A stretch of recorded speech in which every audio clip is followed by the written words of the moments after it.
Your call has been forwarded to voicemail. Hi, this is Zoe Deutsch. And Nick Robinson. Our brand new movie, Voicemails for Isabel, is all about those little moments that feel like the universe is looking out. Feeling homesick, then your sister calls. Hearing that perfect song exactly when you need it. Sometimes life rigs things in our favor, like learning about your new favorite rom-com, Voicemails for Isabel. Now playing only on Netflix. I wrote a little song to remind you, Choice Hotels get you more of the experiences you value. The Cambria Hotel's got it all. A rooftop bar, have a ball. Cocktails up here feel just right. Is Cambria amazing? All right. Bring a date, your team, or even your mom. Book direct at choicehotels.com. See you on the roof. A lot of people need a reason to travel. So everyone will say, one day I want to do this, one day I want to do that. You know, there's kind of a gap between our desire to travel, like human demand of, I really want to travel to all these places, and then the amount we actually do. And I think urgency is the issue. That is today's guest, Matt Gray, who I met through Janessa, who actually works for this show. And she said, Jason, he's doing some incredible work in this travel tech space, uniting this nomad community, finding ways to connect digital nomads, remote professionals, solo travelers, people that are traveling to every country in the world, all these different travel communities. And he's connecting them through Pangea, which is the app that he is the founder of. And he's been to 116 countries. He's out there traveling. He's been to a lot of these community gatherings, these co-living experiences, these conferences. He's also been in the tech space for a long time. And I thought, who better to give us an overview of what's going on in the world of travel tech than Matt. So that's why I have him here. And he is addressing that gap he mentioned at the top and helping to create that urgency with his business. He'll talk a bit about that, and he's going to share some other trends. Why do these travel apps fail? Why do they come and go so much? He's going to share the two problems that lead to most travel tech tools failing.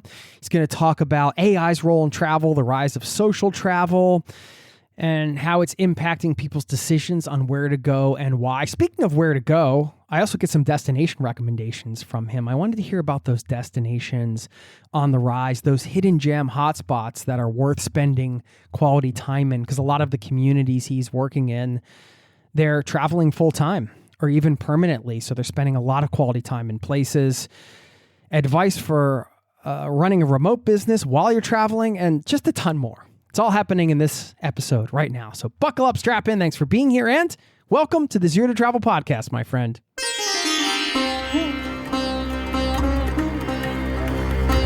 You're listening to the Zero to Travel podcast, where we explore exciting travel-based work, lifestyle, and business opportunities, helping you to achieve your wildest travel dreams.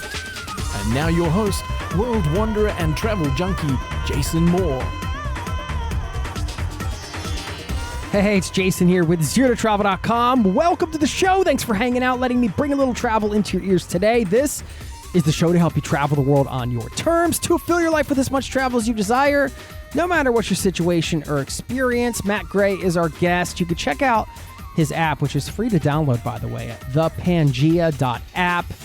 And we're going to dive into it right now. Don't forget, we have a newsletter. We're at ZeroToTravel.com/newsletter. And stick around on the back end if you'd like. We talked about creating urgency for yourself to travel, to get out of the armchair traveling and out into the world. And I have one, I don't want to say technique, but one thing I've done that has very successfully motivated me to get out and travel in the past. Is something I can't do as much right now for reasons I'll explain later. But anyway, if you want to hear about that, just stick around for that on the back end. I'll also leave you with a quote to wrap this one up.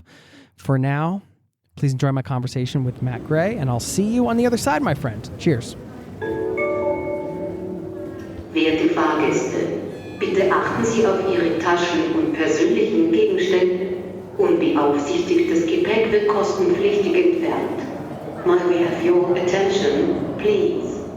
Matt Gray, welcome to the Zero to Travel podcast, my friend. How you doing? Very good. Thanks for having me. I really appreciate it. I was looking at your LinkedIn bio. We're going to talk about these travel trends, of course. We're going to go through this hit list, and I thought you were very well suited for this conversation, being that you run this community. You got the Pangea app, which we'll link up to in the show notes. Really community driven tech, you could call it. It's kind of like marrying both those worlds. Long story short, I think you really have your finger on the pulse of what's going on in sort of the long term travel, digital nomad, remote workspace. So that's why I wanted to tap you for this.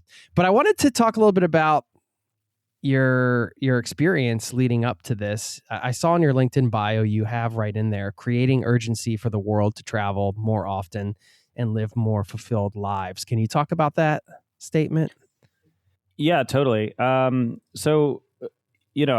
interestingly didn't grow up traveling a ton. I explored the Northeast of the U.S. a bit growing up, but never really traveled internationally until I studied abroad, and it was totally life changing. And then in my professional life, I ended up at a multinational fintech company, which gave me lots of opportunities to travel for work. And on the back of those, over time, I realized just how powerful it could be in terms of like a teacher and an experience as you're traveling and going to new places and meeting new people.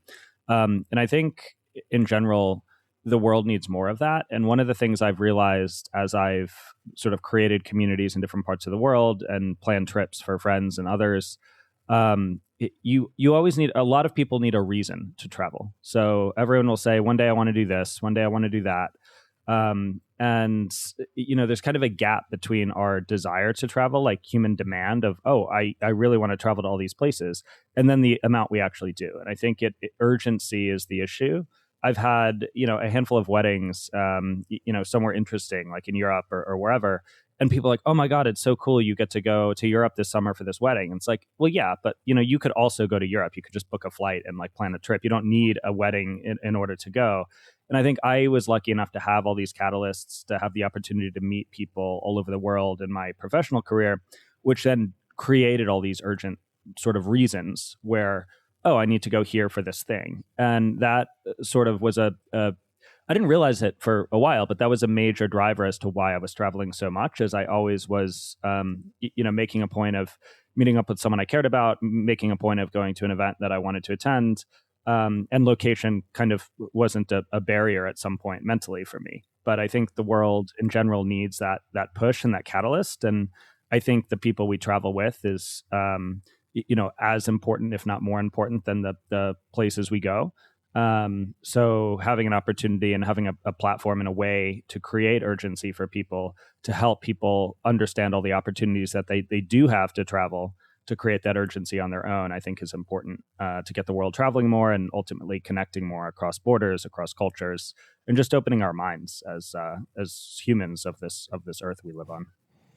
That's great. Yeah, the urgency was actually the word that caught my attention in that statement. So I'm glad you kind of dove into that aspect of it because, yeah, we share a similar mission, I would say. That's what we're doing in this podcast is, by sharing sort of the practical tips and the stories and everything. I think it does, just hearing that can create a sense of urgency in your own life, I think. And of course, knowing that communities of people are out there, this isn't the same as when I started traveling. I was just the weirdo nomad. I didn't know anybody else who was being a nomad at that time other than, other people that were doing these touring jobs and things like that. So, you have these built-in communities now, which is a great thing. The study abroad experience, I want to dig into that a little bit. Where did you go? And at what point during that did you did you have some kind of epiphany during that experience? I wouldn't say there was a single aha moment. I studied abroad in Vienna in Austria. And why Vienna?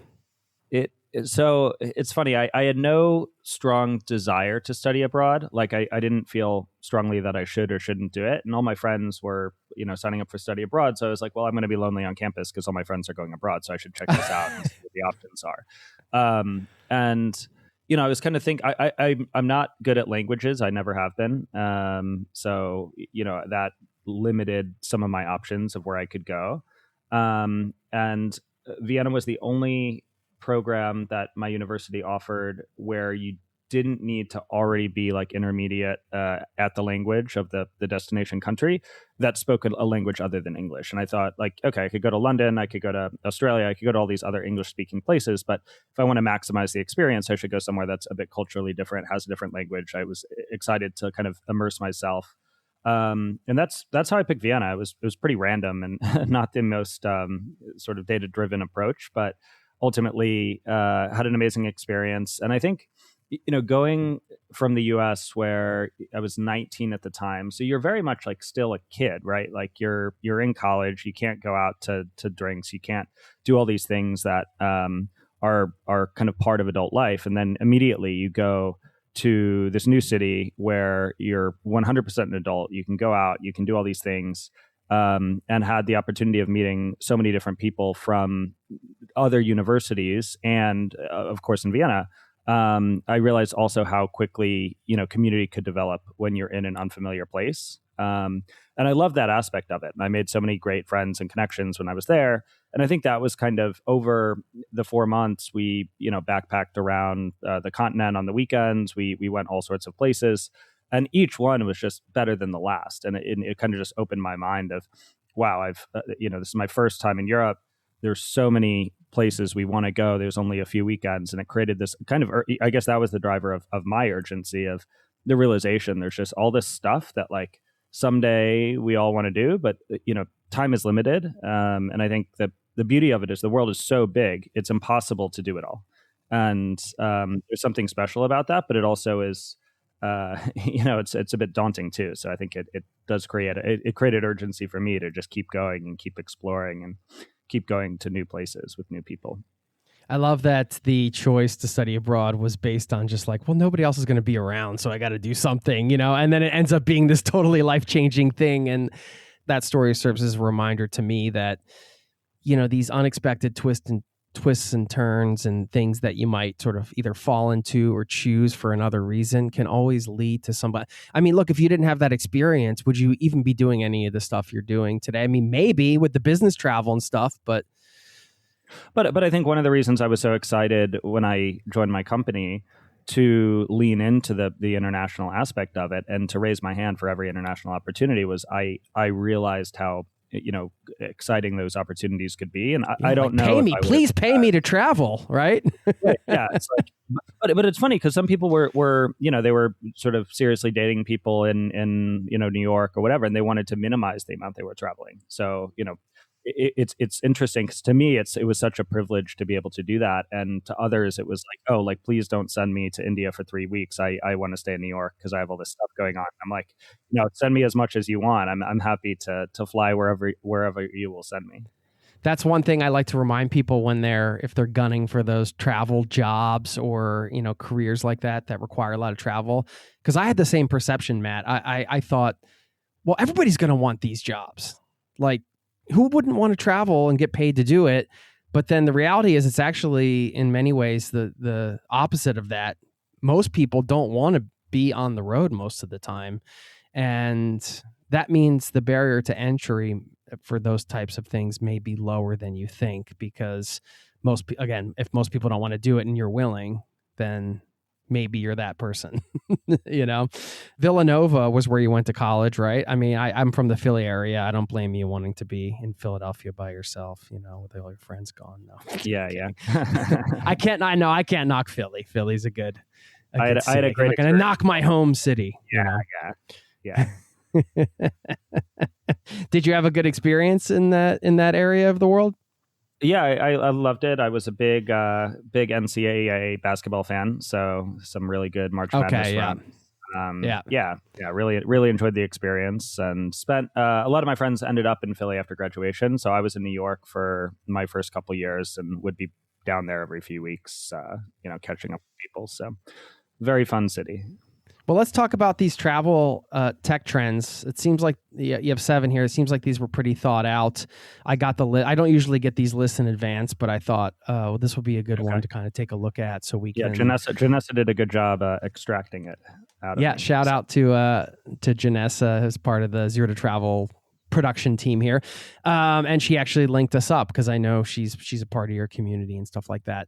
Whenever I dive into a list like this, I do like to give people some context so they know, who it's coming from. These lists are obviously subjective, but again, as I mentioned at the top, there's reasons why we honed in on this topic and for you specifically to present it. So I'd like to give some context around why I guess you would consider yourself, I don't want to say capable, but that this list is informed from a certain viewpoint, and which I mentioned at the top, but you can go into that a little bit, and then how you sort of put this together and the thought behind it, because I think the mindset behind it will drive some of the things we share today. Well, I think, there are kind of two angles to it. And when we were coming up with the list, it was very much a discussion. But my background was 10 years in product development at a global fintech, and focused heavily on corporate development, M&A, and the integration of different apps, specifically in the fintech space, into one common platform. And I spent a decade out of university working there. I got to see this company go from 800 people to 13,000. And it was just a tremendous opportunity to really experience how an industry can be shaped by the platforms and the technologies that are used to power it, but also how consolidating these fragmented platforms and apps have so much potential to change the way that our customers and our users ultimately were able to sort of get value. And of course, that's in a very different space than travel, but ticks the tech side of it. And then in parallel, while I was working there, I was traveling all the time as a business traveler. I took a sabbatical and backpacked across Southeast Asia. We talked a little bit about my study abroad experience. And in 2023, I got rid of my apartment for good and became a full-time digital nomad. So I think on the travel side, I've become, I would say, like a multi-segment expert. I've not only traveled as sort of one type of traveler, but actually almost every macro category of travel that you can do, I've done at some point in my travel career. And now I'm on a mission just to visit every country. I've been to 116. I'm hoping to sort of visit the rest of them with friends and with the community over the next 5-10 years. I'm not in a rush on that. But I guess my point is understanding and visiting all these places, you get a bit off the beaten path and get a pretty good perspective of what apps and tools people are using on the ground. Also, which apps and tools they're not using, and how they're doing things that they need to do in WhatsApp or in email or in like Google Sheets or what. Like, there's so many inefficiencies still in the space, and I guess that was sort of what led me to work on my company now, Pangea, was marrying those two things up. So thinking about, okay, can we organically build some of these things that are useful for the community? And can we think about this industry overall and examine it systematically? Because it's not like travel planning apps or travel community apps are a new thing that didn't exist 5 or 10 years ago. But no one's cracked the code yet. And I think there's a lot of interesting reasons why. So happy to dive into some of those on the trends. That's great. I mean, there we go. Right at the top, why you're so well suited for this list. Thank you. Thanks for sharing that. Okay. I mean, that kind of leads us naturally into this first point, which you wrote out as the high churn of travel apps and why most travel apps fail and why. So can you unpack this one for us? This is number one that you put down. Why did you put it first? And yeah, what's your take on this? Well, I think it's kind of the elephant in the room, in the industry at least. And I think, in startup world, they always say, go work on an unsexy problem, because no one else is trying to solve that problem. And, it's easier to win in that space. So consumer technology is by definition sexier because it's in front of people and people get excited about apps that they can personally use. Travel within that is probably the worst possible segment to get into. So from a pure let me go found a company perspective is probably the dumbest thing I could do. But obviously, as a passionate traveler and a passionate user, I wanted to solve some of these problems. There's a Focus Wire article that talks about, they call it the graveyard of travel apps and the graveyard of travel planning apps. And there's so many. I mean, I've got hundreds on my phone that have been created and got some. Some of them have some element of success. Many, never get off the ground, but there's so many that are created by someone who travels, they face a pain point, and they decide to create an app to solve that pain point. And I think the really challenging thing with travel is one, most people aren't thinking holistically or around sort of how people travel, not as a specific on a specific trip, but as a specific user. So in a given year, I might, be solo traveling by myself. I might be with a group of friends on a bachelor party. My mom's visiting Cape Town now, and we just got back from Victoria Falls. I mean, the way you travel on each of those trips is uniquely different. And there's sort of a misalignment with this MVP, product market fit type idea within in the startup community of just build like the most granular thing you can to solve an end user's need, and actually holistically solving the need of a traveler, because a traveler is a different type of user and consumer each time they travel. So that's kind of like problem number one, is people are generally different personas of users, and most apps solve for one persona. So then it's really useful, an app when I'm on a bachelor party, but then I don't go on another bachelor party for a year and I delete the app, I forget about it, another one pops up and I use that next time. And I think that's kind of problem number one. And then problem number two is that the industry there's a couple of really big companies that control sort of the entire travel industry. And as a result, you have all of the apps that do succeed, many of them get acquired by those companies. And then the problem they were trying to solve, the sort of end user sort of challenges that they're trying to solve, actually go away because a big company buys them for the data, buys them for the users, something like that.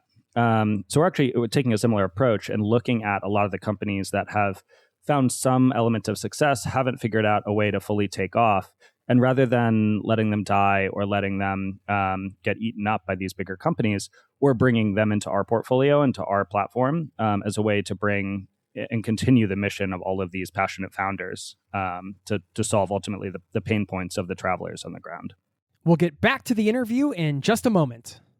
I really enjoy the planning stage of a trip, piecing together that itinerary that sets you up for this epic travel experience. You probably already know that travel advisors actually earn a living planning trips for others doing that exact thing, but what you might not know is how easy it is for you to take your travel planning skills and earn income from them by planning vacations for others with Fora. Fora is a modern travel agency built for people who love to plan travel and help others travel well. Their tech platform, training, and community give you everything you need to turn your passion for travel planning into a flexible, meaningful stream of income. No need to figure everything out on your own with a Fora subscription. Everything you need to run a travel business lives under one roof. You can finally turn your passion for travel into a fulfilling business with Fora. Become a Fora advisor today at foratravel.com/0to-travel. That's Fora, F-O-R-A travel.com/0to-travel. Make sure you tell them we sent you, foratravel.com/0to-travel. Study and play come together on a Windows 11 PC. And for a limited time, college students get the best of both worlds. Get the Unreal College Deal. Everything you need to study and play with select Windows 11 PCs. Eligible students get a year of Microsoft 365 Premium and a year of Xbox Game Pass Ultimate with a custom color Xbox wireless controller. Learn more at windows.com/student offer. While supplies last. Ends June 30th. Terms at aka.ms/collegepc. Now, back to the show. So for this point, high churn of travel apps, do you have some sort of, before we move on to the next one, some final advice for the actual, the people out there listening that are users of these apps? I mean, you mentioned kind of the pain points as a user of just, you have this one, you delete it. What's your sort of advice around that point? One is just look at how much traction and how much like staying power an app has. If it's been around for a few years, obviously there's a higher probability it will continue to be around. A lot of the like super early stage startups, there's a lot of them doing the same thing, and you don't know which one's going to sort of lift off and succeed. A lot of these, especially network-driven apps and network-driven platforms, they're only useful if you have a lot of your friends, a big community on board. So you kind of always have, as a founder, have a chicken egg issue. And as a user, you don't necessarily want to bring all your friends onto an app or say, hey, everyone join this if it's going to go away or it's not going to be the one that succeeds. So I think one, just kind of keep a pulse on which apps are category leaders and which ones have some staying power. And then two, just kind of be wary that, whenever you're giving data to these platforms or if you're buying a lifetime membership to an app, like there's a non-zero probability that app gets, either shuts down or gets eaten by one of the bigger companies in the space. So always be mindful of what sort of data you provide to these, especially smaller apps. Okay, that's great advice. Thanks. Because yeah, we do invest time and energy into these apps. It's easy to download an app, but the reality is if you're going to use it, you are investing time and energy into it, and that's valuable. So that's valuable advice. Thanks. All right, let's move to the second travel tech trend you laid out, the multifaceted traveler. Can you talk about that? I kind of alluded to it at the beginning, but I think going a step deeper beyond sort of the purpose of a trip. If I'm a business traveler, I'm in London for a conference for business. My needs are very different than when I'm in Cape Town as a digital nomad, or very different than when I'm in Montreal with a sort of bachelor party group. But then I think within that, I also see a lot of sort of, digital nomad actually is a great example. You have these apps for digital nomads, and I don't think digital nomad is like a full sort of like descriptor of who someone is. So what does that mean? It means I like to work from interesting parts of the world, I think. So that's kind of, I'm working remotely. I'm in somewhere different. So the needs of a digital nomad are, I want to find some nice coffee shops, co-working spaces, things like that. But then there's a lot of elements about myself beyond being a digital nomad. It's like I like hiking, I like going scuba diving, I like all these other things. And other people like different things. Like people are into different hobbies, different sort of activities when they're traveling. There's a massive kite surfing scene in Cape Town, and each one of those interest categories also has their own sort of set of apps and set of tools that are being developed, and set of communities that are being developed to connect them together. But in reality, I'm not only a kite surfer, only a digital nomad, only a scuba diver. I'm, multifaceted across many of them. And I think longer term, the platforms that will succeed are the ones that, again, have enough depth of content and depth of value for any one of those niches, but ultimately tick multiple boxes. So as a user, I can come to one platform and find sort of the kite surfing recs I need, but also recommendations for co-working spaces, and also recommendations for dive spots, and find people to do those activities with. And that's challenging, because you can't just like do each of those things well immediately. You really need to go deep into each one. But that's how I see the sort of space and industry evolving, is tools that are powerful enough and have enough depth across different categories to serve users who find themselves very much in those different categories.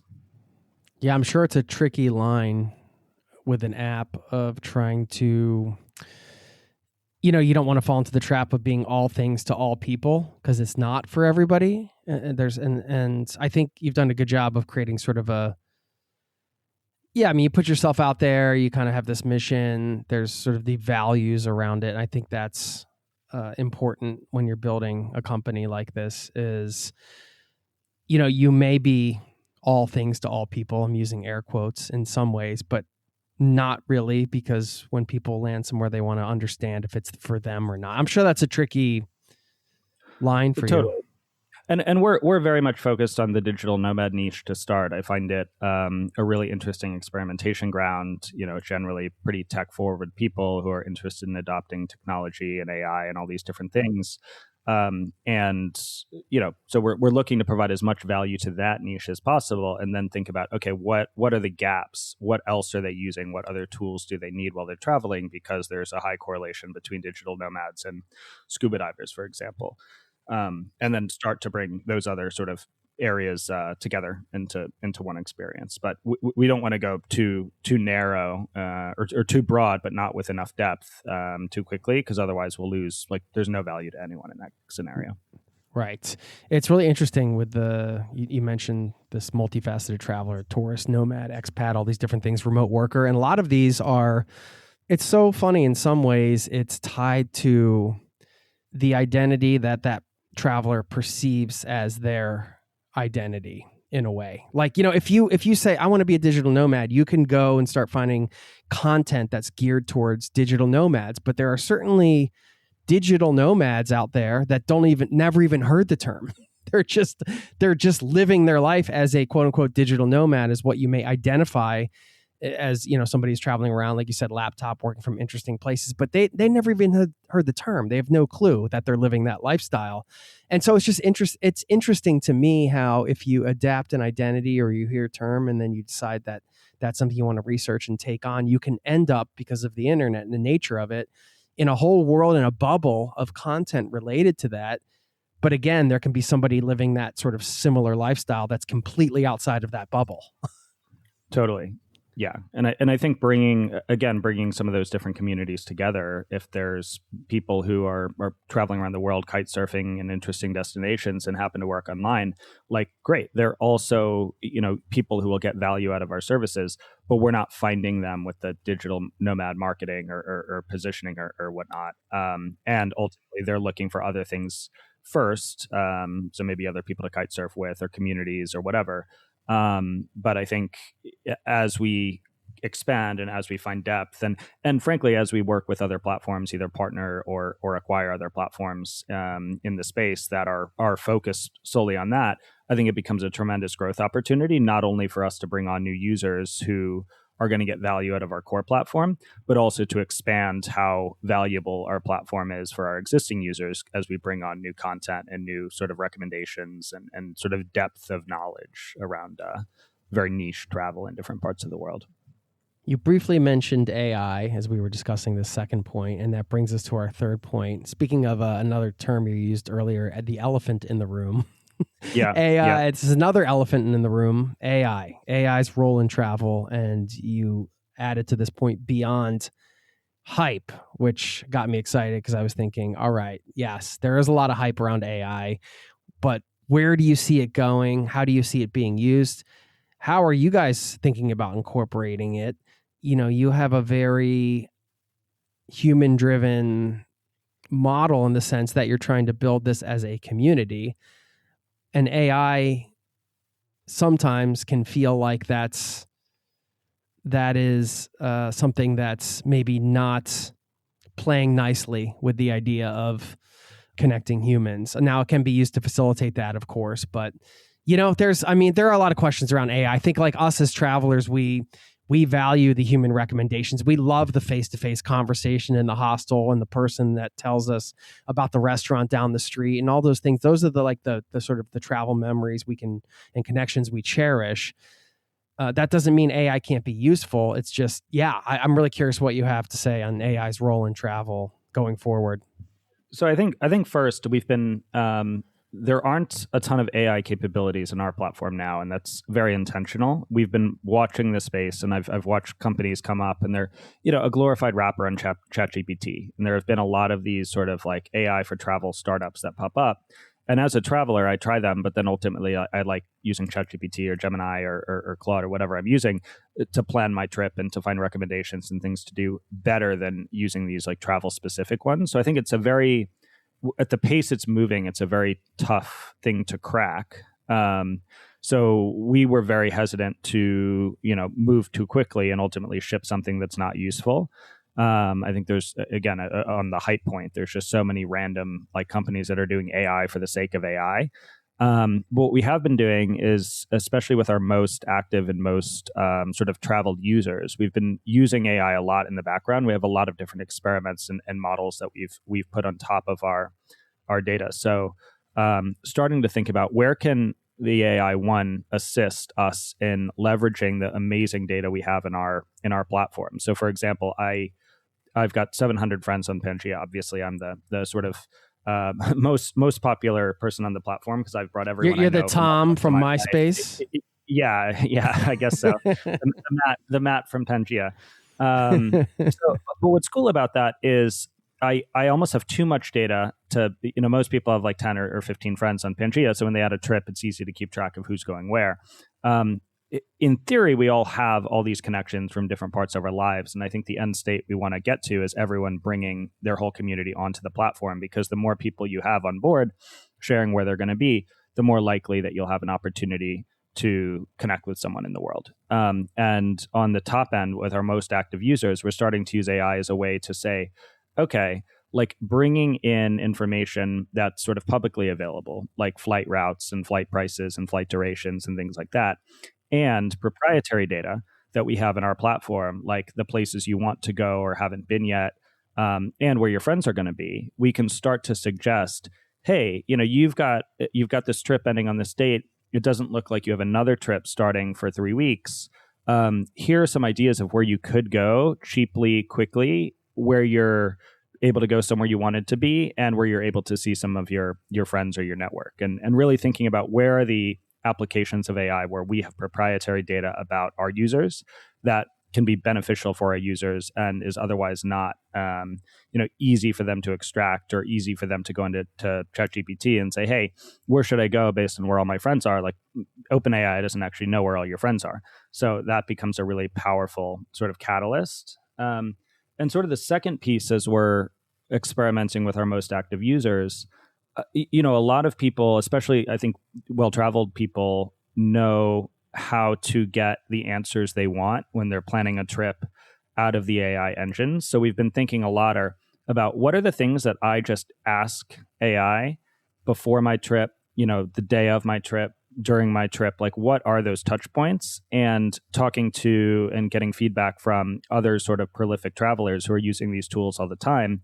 What are the things they find useful, and can we commoditize those into something where our expertise as people who have been doing this lifestyle for years can be shared, and other people don't have to think to ask AI about, like I'm going, I've got a trip, or I've got a road trip, and what's the weather like, the place we're staying tomorrow, because I'm there 2 nights and I want to book, some tours. Is it going to be raining? Is it not? Like, you can obviously look up all this stuff, but rather than the user having to proactively remember to ask these things, and remember that in certain countries, if you're driving 2 hours, the weather can be drastically different, can we create sort of an ecosystem where those nudges and those pieces of information are distilled and sent to travelers proactively based on our experience as sort of super travelers? That makes a lot of sense. The merging, how your vision for sort of how AI can be merged in a useful way. I will just give you a second here to promote your app. Is that the number one use that people use it for, like to be able to find each other and meet up and things like that? And yeah, if you just want to share a quick minute or two on like the app and let people know about it, and like what it's most useful for right now for people. Yeah, so I think right now that's exactly right. People are using it to share their travel schedule with friends. So you share the places that you're going to be traveling. So if you're going to be in sort of Lisbon for a wedding in August, you can add your dates to the app and say you're going to be in Lisbon, and share that with friends, and also see other people on the app. Privacy is up to you, but other public users on the app who are also going to be in Lisbon the same dates, and whose dates overlap with you. We've also been diving a lot into sort of the ideas, so travel ideas. So maybe you want to go to Romania for 2 weeks in August, or you want to go to Bangkok in October, whatever it may be. You can share those too, and find other people who have similar ideas, similar timing, similar sort of duration that they want to travel to these places, within your friend group, within your communities, within your network, within mutual friends of your network.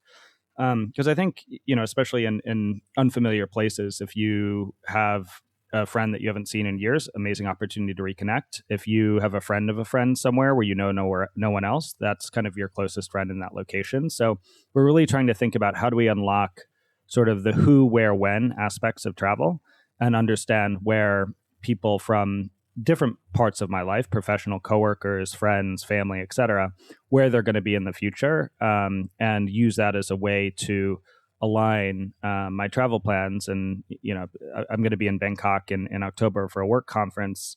I don't know what I'm doing before or after, but I have a lot of ability to adjust my plans based on if other people who I know want to go to a similar place, or if I'm going to have a friend in the region.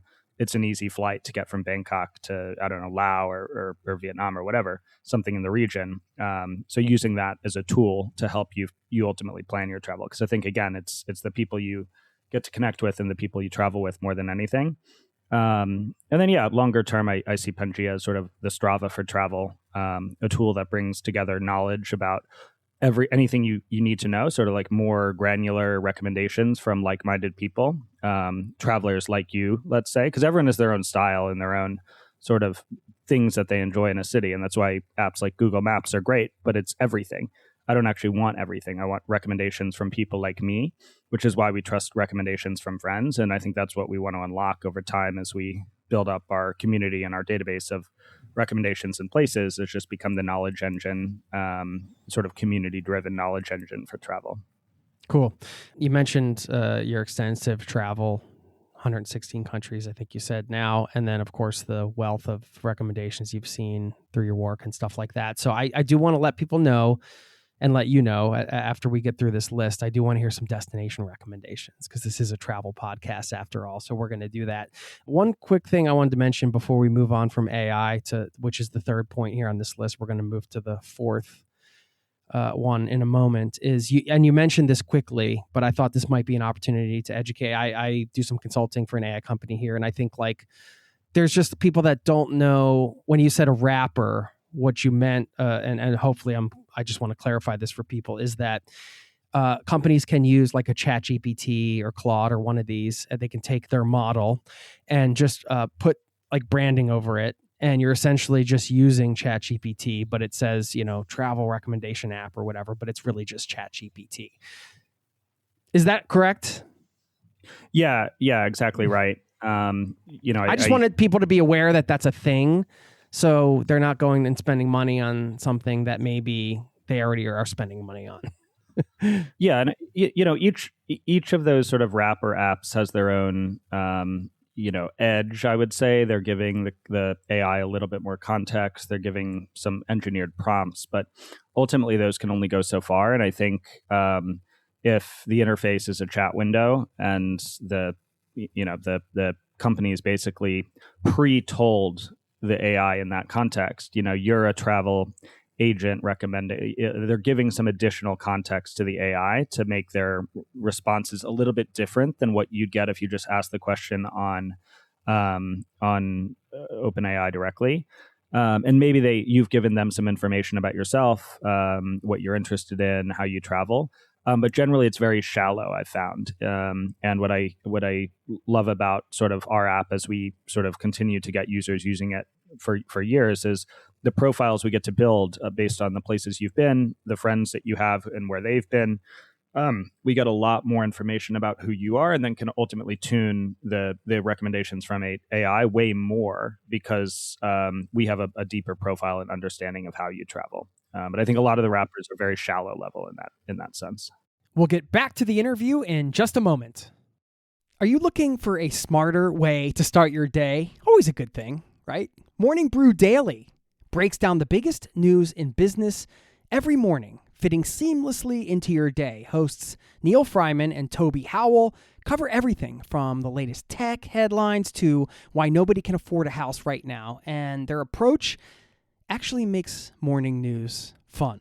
What a great concept. You'll leave each episode of Morning Brew Daily smarter and ready to take on the world around you, whether you're commuting, exercising, getting ready for the day. Maybe you're out there traveling the world somewhere. Either way, Morning Brew Daily makes it easy to make sense of the world of business. You can find out what millions of listeners already know. Business news doesn't have to be boring. Tune into Morning Brew Daily every weekday morning, wherever you get your podcasts. That's Morning Brew Daily, available every weekday morning, wherever you get your podcasts. The new LinkedIn Hiring Pro can't undo your last hire. The lone wolf, who you thought was a good collaborator because you didn't have the right candidate insights. But once you hired them, it was all hoarding info, declining meetings, and howling at the full moon? But LinkedIn Hiring Pro can go deeper than just the resume to find you a perfect fit. By using insights from the LinkedIn network to give you a short list of best fit candidates. Hire right the first time with LinkedIn Hiring Pro. Post a free job today at linkedin.com/quality. Now, back to the show. I thought it would be helpful to provide some education around that for people that weren't familiar. And that doesn't mean that those wrapper type companies can't be useful. And I'm sure there's some good ones out there, depending on how they're run and what they like, how they educate the whatever they're wrapping around, as you mentioned. But I just thought, hey, it's something to be aware of, something people should know if they're not really familiar with the AI space and how some of these companies work.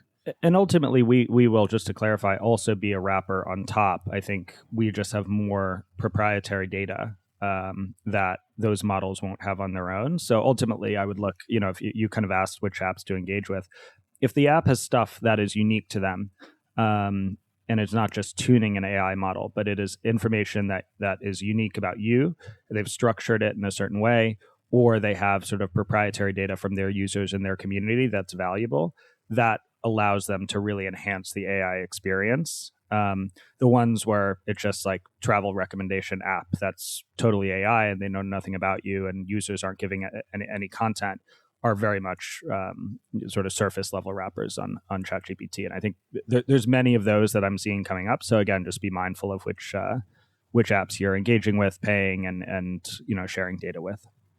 Okay, travel tech trend. Number 4, the rise of social travel impacts decisions on where to go and why. I mean, we've alluded to this a bit, but do you want to expand on this a little bit more?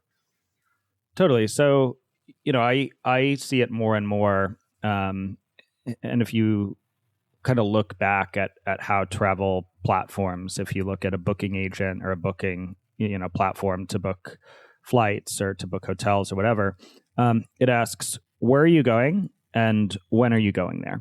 And sometimes, your friend's getting married and you need to go somewhere for the dates of their wedding. Like your dates are fixed and your destination is fixed. But what I'm seeing more and more is and we kind of talked about it at the beginning, there's this huge desire to travel, but people don't necessarily have like a specific destination in mind. They don't have urgency in mind.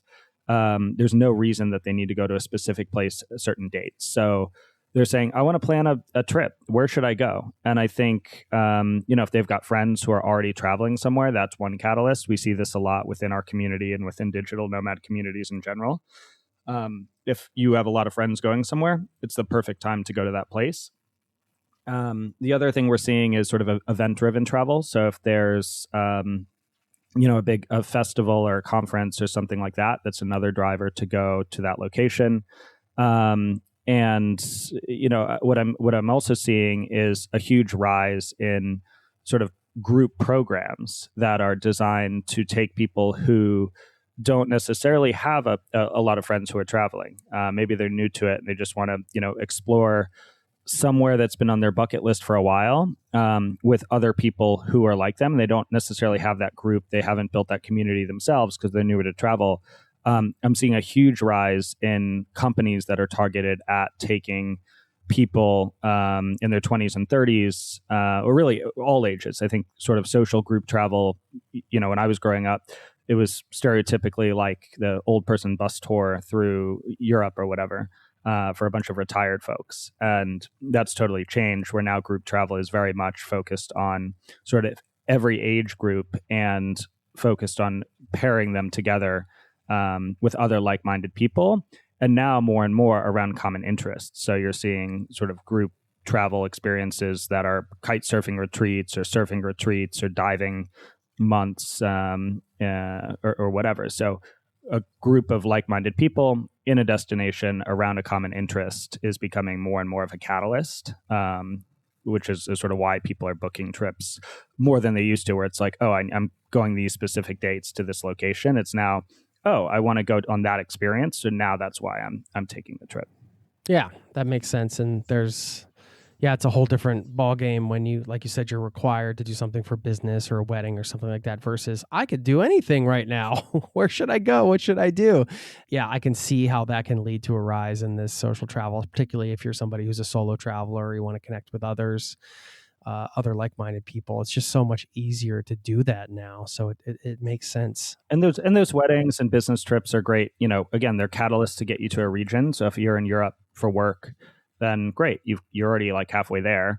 But what are the options? What's the menu of things you could do, that random weekend after your business trip? I think that was very hard to understand and hard to find like a few years ago. And now with the rise of social travel, there's much more opportunity to immediately go somewhere you've never been, where you want to go, where you have interests that are aligned to you, and immediately plug into a community of like-minded people. Are all those wedding trips great, Matt? I mean, Sometimes I know I remember when I was going through my like phase of getting invited to weddings and things like that. And it's always an honor to be invited to somebody's wedding. Let me be clear. But I do encourage people, like, if you don't think you can afford it, or if it's gonna this is a total tangent. I'm sorry, I'm gonna go on a soapbox rant here. Yeah. But if you're like, you have to pay $3,000 to go for a weekend to Mexico to watch somebody you don't maybe even know that well get married, but you could use that same money to backpack around Europe for 3 months. I'm sorry. Be selfish. Be selfish. I couldn't agree more. Send them a nice gift and take your money to travel for yourself. Yeah. I just want to give permission for people to do that. I'm sorry. Absolutely. And I think actually one advice I'd give to my younger self is I prioritize like every wedding. And now I have a couple of close friends whose weddings are coming up, and those are the ones you can't miss. But when I was younger, I probably wish I prioritized some a bit less, because now that I'm at the like must go phase for the ones that I mean, I was touring, doing these travel jobs, so I'd sort of built an excuse in some ways. But yeah, sometimes you have to say no. I just want to throw that out there since that's come up a couple times. Total sidebar. Okay, opening up new destinations. This is your 5th point. Can you talk about how travel tech is doing that and the pros and cons, maybe? Yeah, I mean, I think I'm generally an optimist. So I think in general, as people start to explore and go new places, or put countries on their radar that they didn't, know existed 5 or 10 years ago, I think that's very good for the world, because it helps us just as humans like empathize with people around the world in different communities and cultures and ways of life. I think, social media was sort of phase 1 of this, where you had, just more and more and more travel content get pumped into these platforms and became a really powerful discovery tool of the sort of Instagrammable destinations. And I think there are some drastic negatives of that as well, with over tourism and certain destinations just getting totally overblown, and, certain places getting incorrectly represented, where you've got like the amazing Instagram video, and in reality there's 12 trillion people trying to take that same video, and it's a horrible place to go or spend time. But I think for off the beaten path destinations, you really start they start to benefit quite a bit by having a way to reach people. And then I think the sort of second phase of this that I've certainly seen within our community, and even with just my own like social media following, which is not big. I don't know, 2,000 followers or something. So, but as I go to the weirder places, I was in South Sudan last year. My favorite trip, I think, of last year was a camping trip in South Sudan. And the photos at sunset we were staying with these cattle tribes, were just like some of my favorite photos I've ever taken.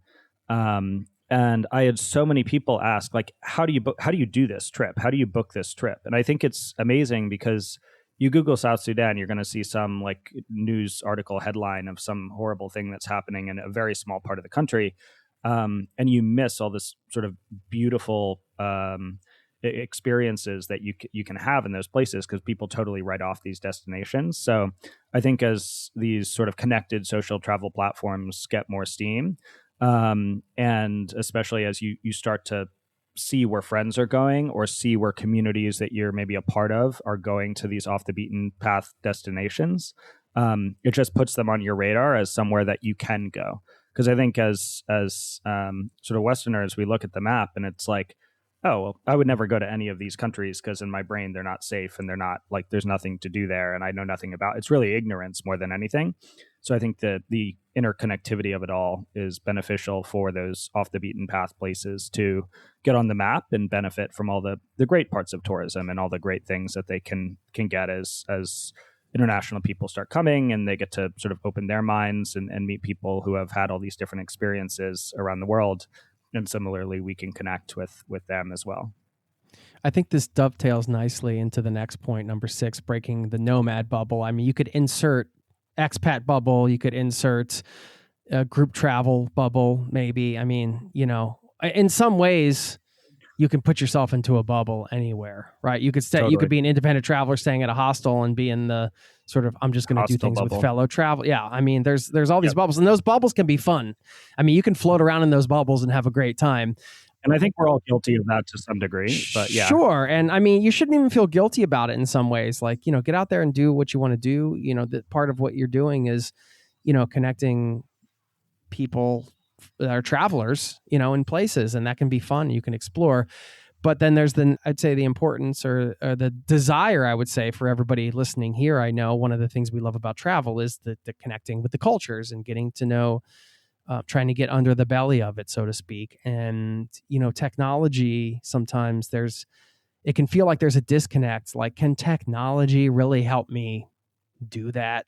And I can. Like, I know of, you know, workaway.info is another big websites come up here a lot. Woofing, you know, some of these things that are, you know, facilitating these real world experiences. And you have this as a point. How can tech encourage integration rather than isolation? Do you want to talk a bit about this?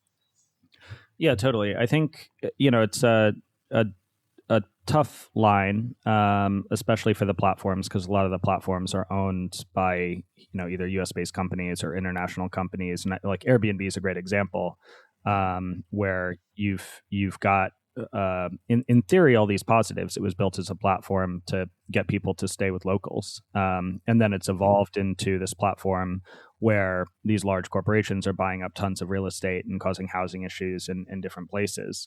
But that core sort of mission is still there in Airbnb. And I have a lot of friends who will stay, you know, always share a room or share a home and stay in someone's spare room. And those types of experiences, I think, are super powerful, especially for people in these local places to also connect with people who are coming through their city or their hometown. And I think as platforms, there's an obligation to continue to think about how, you know, we can do that effectively. And it's not it's not a clear cut thing, because you always have to balance sort of safety and things like that with just connecting everyone to everyone.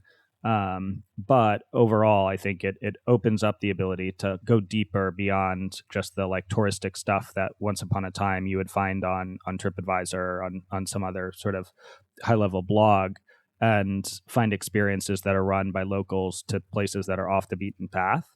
I also see social travel as a good catalyst for that as well, because a lot of these communities build a longer term presence in these destinations. Like if you're going somewhere for 10 days and you've got limited time, you generally are going to want to do the most popular things to do. And you know, there's not as much of like an urgency to do some of the more off the beaten path stuff in some of these destinations, because like time is limited and everyone's busy and things like that. I think one area where the communities can really step up is by finding, you know, great experiences or great opportunities to connect locally a bit more off the beaten path. And we did quite a bit of that with our big event that we ran in Cape Town this year with Nomad Week. We had a combination of experience providers from some of the sort of less represented parts of Cape Town and some of the experiences that you typically wouldn't do if you just asked ChatGPT what to do in a week in Cape Town. So we really wanted to highlight those and give people an opportunity to find and connect with those experiences. We also kind of, on the flip side from just the touristic part, I think, especially for digital nomads, there's a whole business side to it as well. So we put a lot of effort into thinking about, there's a lot of people in startups and freelance roles in tech. We did a lot of work to find sort of the like-minded professionals who live in Cape Town and have them at our event as well, and have opportunities for us to connect on a professional level, because I think that's a really I learned so much when I was traveling for work to all these different destinations and got to work with people all over the world, how much you could learn about a culture and learn about a destination just based on like the work culture and everything. And I think there's opportunities to do that are not, again, they're not super easy to find. And that's where I see these sort of social travel communities and platforms as a good opportunity to help bridge the gap between people who are definitely interested in connecting, but don't necessarily have an easy way to do it and are busy and have limited time. So unfortunately don't as much as we might like to. That's interesting. The idea of, kind of the work culture as a way in, which is often a hidden part of the culture. Like most travelers aren't going to be able to embed themselves into the work culture of a place just because you're passing through. Of course, yeah, we've mentioned your app several times. We'll link up to it. But I mean, what are some other, before we get to this last point, what are some other travel tech resources and things that people would find useful that you could shout out here? Some stuff maybe that you use, or just, we always love recommendations here. There's quite a few. There's a lot of these new platforms coming out that are trying to connect sort of local guides to people. So rather than having a travel agent or travel advisor who has never left the US planning your trip to Africa, you're like hiring someone in Botswana to help you plan your trip through Botswana. So there's a handful of these platforms that are bubbling up. I haven't used a lot of them in depth, partially because I'm a pretty sort of good solo traveler and just arrive somewhere without much of a plan. But I've heard good feedback from friends on a handful of them, and I'll dig out the names and you can link to them. So I think, yeah, that's probably my biggest one. Then the other one, one of our guests at Nomad Week, he digital nomaded from every country in the world. And Adrian spent a lot of that journey on couch surfing. So he had all these amazing couch surfing stories where he would not only get opportunities to stay with locals, but he would actually have a bunch of people like actively requesting that he stay with them. Because at a certain point he, passed some threshold where he was just this like super interesting person, and they just wanted the opportunity to like be like, yeah, stay with us. He became like a celebrity on couch surfing. like a bit, which was interesting. But it really was, I think, a genuine, like, you've been all these places, like, just tell us, let's we want to get to know you. We want to hear your stories. And I think that's an important thing for travelers to remember, especially in these off the beaten path destinations.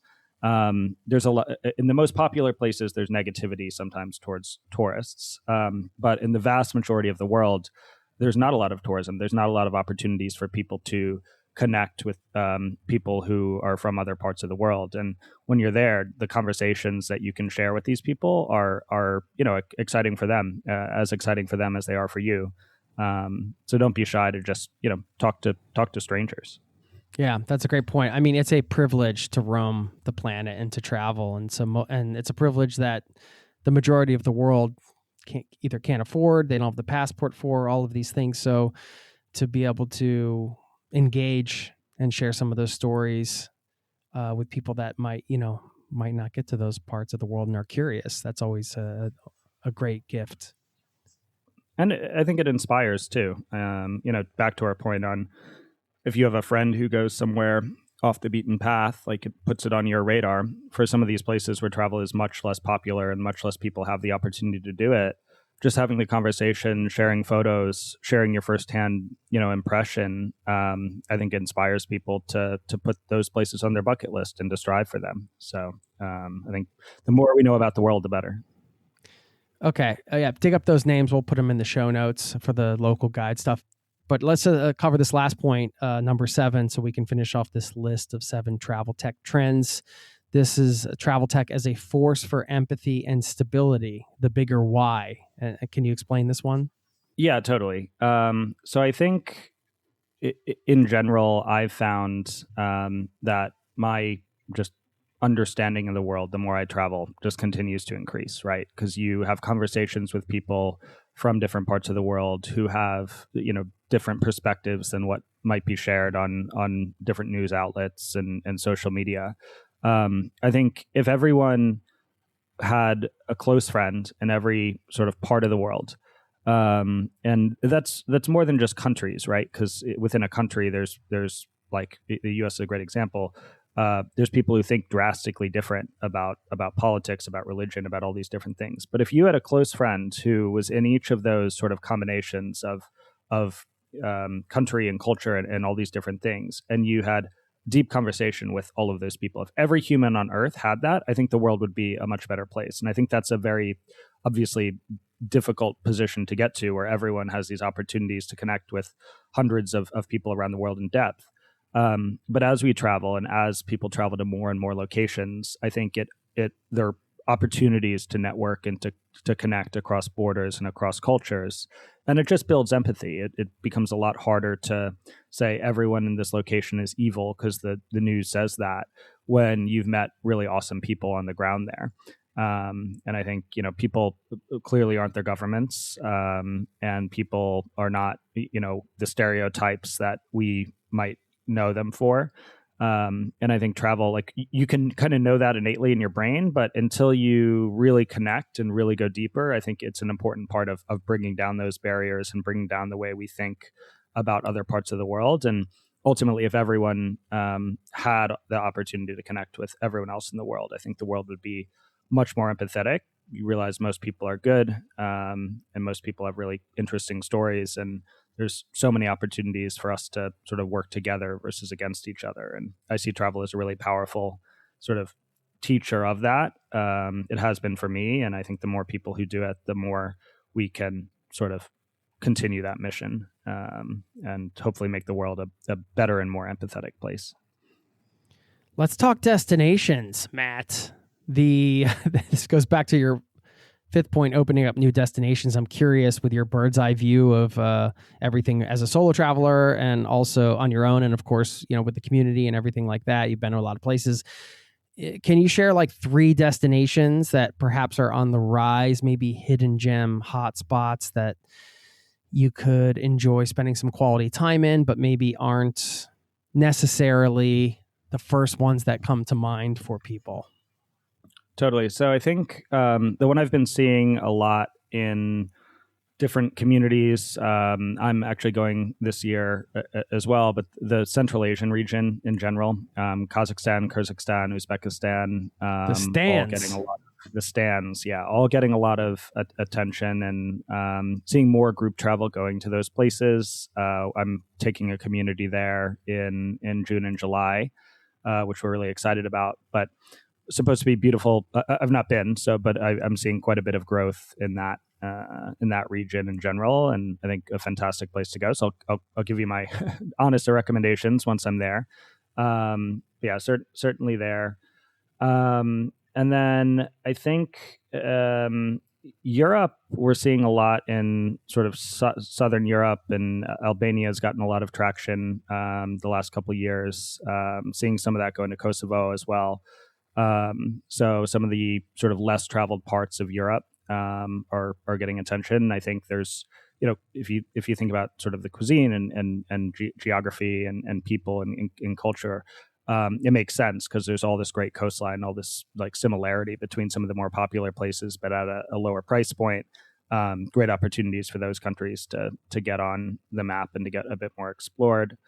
And then I think, yeah, I mean, those are the 2 biggest ones. I guess I know people going to all these different places. So, the last one is probably Namibia. Getting a lot of sort of community-driven travel going to Namibia. I know Wi-Fi Tribe did a couple chapters there this year, so a big digital nomad community in Swakopmund. But in general, a beautiful country, and people have been. You see some stuff online, but it's definitely getting a lot of traction as well. Cool. Yeah, thanks for sharing. And Cape Town, I mean, it's a popular place, of course, but it seems to me that it's a place that people are spending more time in than perhaps they have in the past. Like, people have always visited Cape Town, but it seems that there's a lot of people using it as a base now. That's the perception to me anyway. Absolutely. I've been here on and off since October, and this is my 4th year of spending, a month or more during their winter season. Absolutely love it. My favorite place in the world, I think, dare I say. Just really amazing sort of community, amazing people, and the destination itself just yields itself to community because there's just so much to do. There's amazing hiking, there's amazing beaches, there's amazing restaurants, there's amazing day trips in the wineries. There's amazing weekend trips where you go on safari or up to Victoria Falls. So I think I came to Cape Town in 2023 thinking it was, I would spend a month and see all of it in depth. And, year over year, I keep coming back and keep doing new things. And it's just an incredible place where, the result of all those experiences you're able to share, you meet a lot of amazing people along the way. So I've loved it for that. What's your best advice for running remote teams, trying to build and scale a business while you're traveling in this way? So, I think travel routine becomes hard, but I think having like routine and cadence with any team is important. The other thing that maybe is controversial for some sort of remote teams and remote professionals, I actually believe hugely in the value of face-to-face sort of connection, and in sort of face-to-face collaboration. But with the caveat that you generally don't need that level of depth and collaboration like all the time. So my team at my old company, we would get together, twice a year with the whole team in either India or Italy, where people were based, and go really deep. You're spending like a week, long days in the office, going in depth on what you're going to build or what your plan is for the quarter, the half of the year, and then you go away and you execute and you keep up with each other, asynchronously. But I think that model has a lot of value, and I think having relationships with your coworkers, being friendly and having a good personal and professional relationship, the face-to-face goes a long way, because you go to dinner with them after working together, you grab drinks, whatever. The same things that help us build community while we're traveling, I think, are really important on any team, because if you don't have that relationship, if you don't have that rapport, if you don't have that sort of just like empathy for each other, where sometimes things are urgent and other times you don't want to encroach on people's personal lives and time, it becomes hard to work as effectively together. So I think it's, as teams become more distributed, obviously meeting up in the same location is either costly or like logistically complicated. But with Pangea, I definitely make an effort to connect with our engineers in person a couple times a year. We've got a handful of people that I work with here in Cape Town, so that's easy, but also in Indonesia and other places. And I think that's important. And I think a lot of remote teams forget that, because they're like so gung-ho on being 100% remote. And I think like 90% remote is probably where I think most teams should be. But every once in a while, get together, go deep on the collaborative work, and have a good time together, get to know each other. And I think that becomes really powerful. Yeah, it does solidify a bond when you meet in person. It's a wonderful thing. Lastly, you mentioned way at the top, not really traveling when you were growing up. And then you also said you and your mom just got back from Victoria Falls. I mean, has your traveling opened up travel for your family? How's that been? Has that been rewarding for you to be able to kind of introduce travel to your family? That's the sense I'm getting anyway.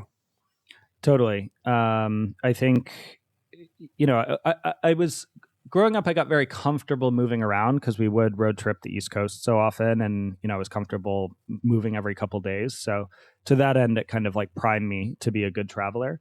But yeah, we didn't get out of the U.S. or go to anywhere sort of more interesting until I was studying abroad and much older. It has become really rewarding, kind of creating that urgency for my parents, because there's a lot of places they say, one day I want to do this and one day I want to do that. And in general, I'm like, okay, cool. Like, let's go, let's do it. Let's not like wait around. And my mom and I do a trip every like year and a half ish. So we did Japan and Korea last year. We've done Finland a couple years ago. And she's been here visiting with a friend of hers, actually, who also decided to tag along. But we've, explored Cape Town. We were in Victoria Falls and Botswana over the weekend. And it's just amazing, because I almost, you forget how much of this you take for granted as you're living this lifestyle, more and more. But these experiences that become almost regular, because you're doing something super exotic every weekend, you realize when you're with someone who doesn't travel as much, just how incredible they are. And I think it's a nice reminder of how lucky we are to have the privilege of traveling. But also how much of it is sort of mindset and choice and everything else. I think there's a lot of people who could travel way more if they wanted to, who maybe want to in their minds, but don't realize that they can. I think, again, back to the mission you opened with. That's a huge piece of what I want to do with Pangea, just create the urgency and create the realization that, yeah, like a lot of people have the ability to do this too. They just don't realize it. The Pangea.app, we'll link up to it. Is that the best place for people to get in touch? If you could share whatever you want here before we close it out. Yeah, totally. The Pangea.app is our website. All our socials are there. We do a weekly newsletter as well, with different sort of community things that either we're hosting, our partners are hosting, or where people in our community are going to be around the world. And definitely, if you're listening, connect with me on the app. You'll be able to see all my travel plans, and hopefully we can meet up somewhere in the world. Do you have any last words you want to share before we say our goodbyes? So no, I think that covers most of it. I'm really excited for sort of our next phase of growth, and hopefully to make a bigger impact on the space, and continue to just be the best platform we can for travelers, because that's ultimately our mission. But really appreciate you having me today, and really enjoyed our conversation. It was fun, man. I hope we get to do it in person next time. Thanks so much, Yeah, Matt. totally. Appreciate it. Thanks, Jason. Cheers.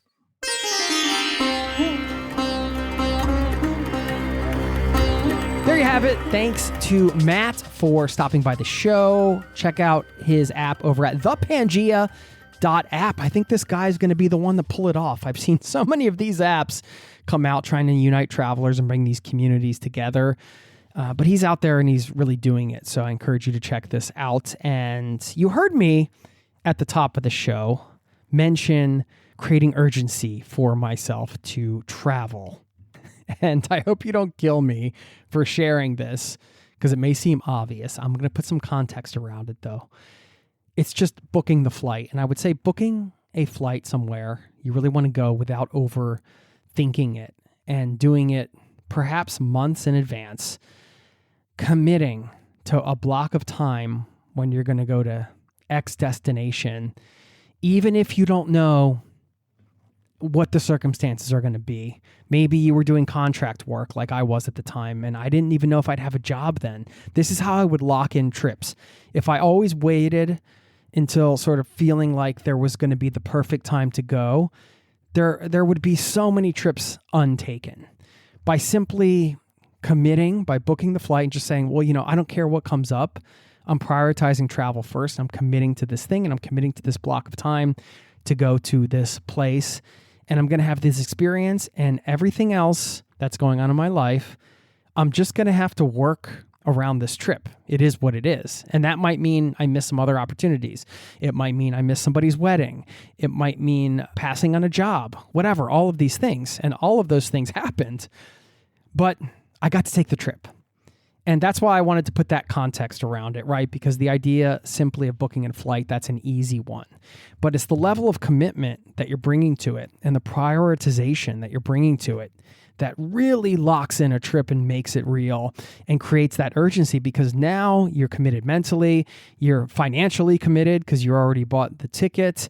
And that just creates a lot of motivation to, save money, plan, find somebody to travel with if that's something you want. Do the things you need to do to go have that 3-week experience in Ireland, or that 3-month experience in Patagonia, or whatever it is you're going to do. So I just wanted to throw that out there, give you some food for thought coming out of this one. By the way, feel free to drop me a line anytime. I always love to hear from listeners of this show.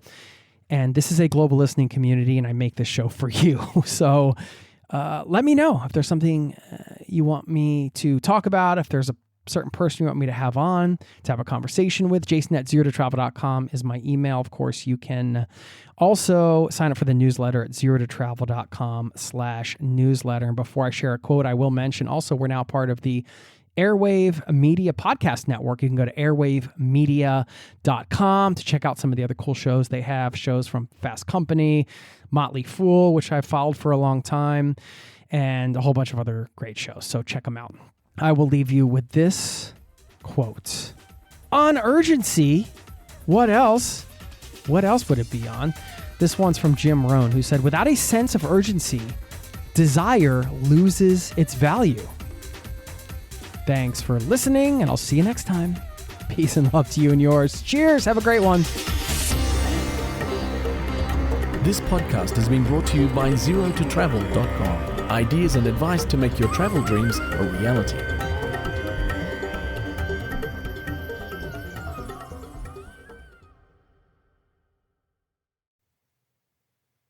Hey there, I'm Travis Hoyam, one of the hosts of Motley Fool Hidden Gems Investing. Each weekday on Motley Fool Hidden Gems Investing, we talk through the business news you need to know and the stories moving stocks on Wall Street. On weekends, we game plan personal finance strategies and dive into the industries shaping tomorrow and host the experts, authors, and executives that understand them. Tune in for insights and a long-term perspective on investing and, of course, stock ideas, plenty of them. To quote a listener, it pays to listen. Check us out and subscribe wherever you listen to podcasts.